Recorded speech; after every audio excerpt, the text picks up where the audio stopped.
ஓம் ஸ்ரீ கருப்பசாமி போற்றி போற்றி.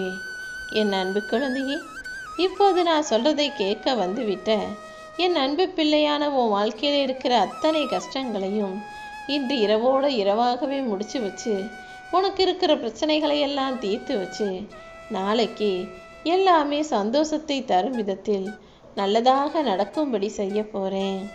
எப்போவுமே நான் உன்னை அமைதியாக இருக்க சொல்லியிருக்கேன். ஏன் தெரியுமா? அமைதியாக இருப்பவர்கள் எல்லாம் கோழைகளோ ஏமாளிகளோ முட்டாள்களோ கிடையாது. இந்த உலகத்தில் பேசுகிறவனை விட கேட்பவன் தான் புத்திசாலி. எப்போவுமே எல்லா இடத்துலையும் நான் தான் பேசணும்னு போய் பேசிக்கிட்டே இருக்காம, மற்றவங்க என்ன பேசுகிறாங்கன்றத காது கொடுத்து கேட்க தயாராக இரு.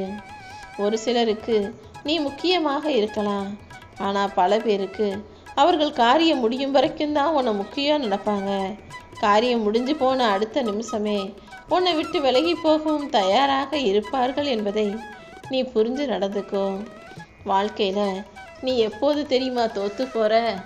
பிரச்சனைகள் வரும்போது கிடையாது, பிரச்சனைகளை பார்த்து பயந்து விலகும் போது தான் நீ முழுவதுமாக தோற்று போவாய்.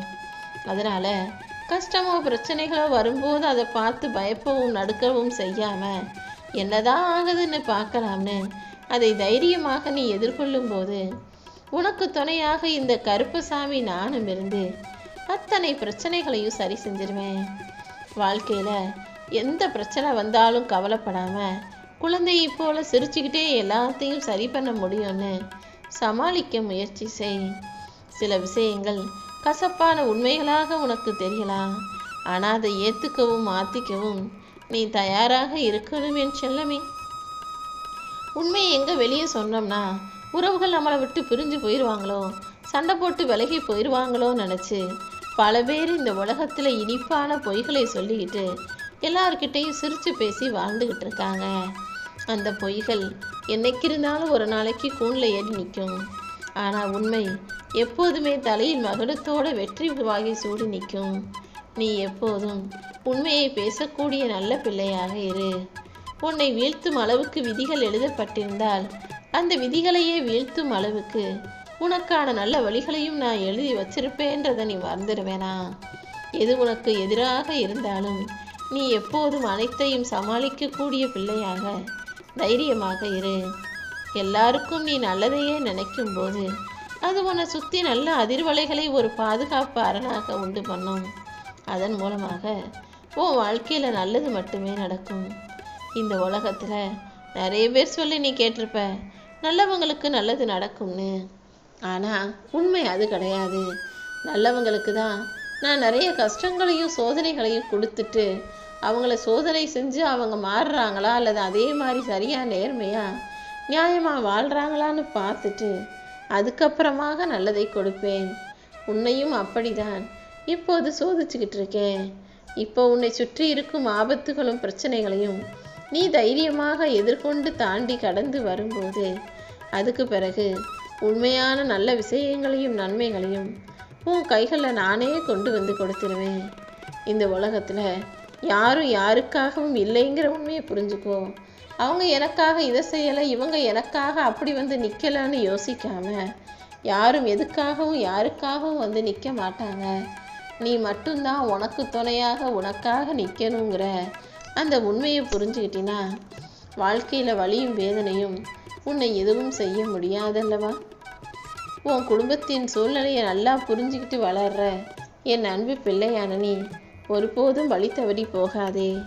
உன் குடும்பத்தில் வர்ற சின்ன சின்ன சண்டைகளை பார்த்து நீ பாட்டுக்கு குடும்பம்னா இப்படி தான் இருக்கும், வாழ்க்கைனா இப்படி தான் இருக்கும்னு தப்பான முடிவுக்கு வந்துட வேணாம். என்னதான் சண்டை சச்சரவு பிரச்சனை இருந்தாலும் அது அத்தனையும் மறந்துட்டு அடுத்த நாளே சிரிச்சுக்கிட்டே சந்தோஷமாக வாழக்கூடிய பிள்ளையாக நீ இருக்கணும். பிரியோங்கிறது மறைமுகமாக 100 வழிகளில் காட்ட முடியும். நீ எப்போதுமே நேரடியாக உன் அன்பையும் பாசத்தையும் காட்டுவதற்கு பதிலாக மறைமுகமாகவே எல்லாருக்கிட்டையும் அன்பையும் பாசத்தையும் வெளிப்படுத்துகிற. எந்த விஷயமும் வெளியே சொன்னாதானே எல்லாருக்கும் தெரியும். உன் அன்பையும் பாசத்தையும் வெளியில் காட்டுறதுக்கு நீ தயங்க வேண்டாம். ஏன்னா நீ அன்பான ஆள் பாசமான ஆளுங்கிறத நீ சொன்னால் மட்டுமே தெரிஞ்சுக்கக்கூடிய அளவுக்கு இந்த மனிதர்கள் அவ்வளவு அறிவற்றவர்களாக இருக்காங்கன்றதை நீ புரிஞ்சுக்கணும். தோல்விங்கிறது எப்போவுமே வெற்றியை விட சக்தி வாய்ந்தது. வெற்றி உன்னை சிரிக்க மட்டும்தான் வைக்கும். ஆனால் தோல்விதான் சிறந்த எதிர்காலத்துக்காக புத்திசாலித்தனமாக உன்னை சந்திக்க வைக்கும். அதனால நீ எல்லா விஷயங்களையும் சரியாக சிந்திச்சு புத்திசாலித்தனமாக நடந்து கொள்ளும்போது எந்த விதத்திலும் நீ ஏமாந்து போக மாட்ட. இந்த கருப்பசாமியும் உனக்கு ஏமாற்றத்தை கொடுக்க மாட்டேன்றதை புரிஞ்சுக்கிட்டு எல்லாவற்றையும் சந்தோஷமாக சமாளிக்க பழகு. உன்னை ஏமாத்திட்டு யாராவது சந்தோஷமாக இருக்கலாம்னு நினச்சாங்கன்னா அதை பார்த்துக்கிட்டு நான் சும்மா இருக்க மாட்டேன். இன்னைக்கு நீ அனுபவிக்கிற எல்லா கஷ்டத்தையும் நாளைக்கு அவர்கள் வாழ்க்கையிலையும் கொடுத்து அவங்க செய்த தவறை அவர்களுக்கு புரிய வைப்பேன், உணர வைப்பேன். நீ எதுக்காகவும் கவலைப்படாத.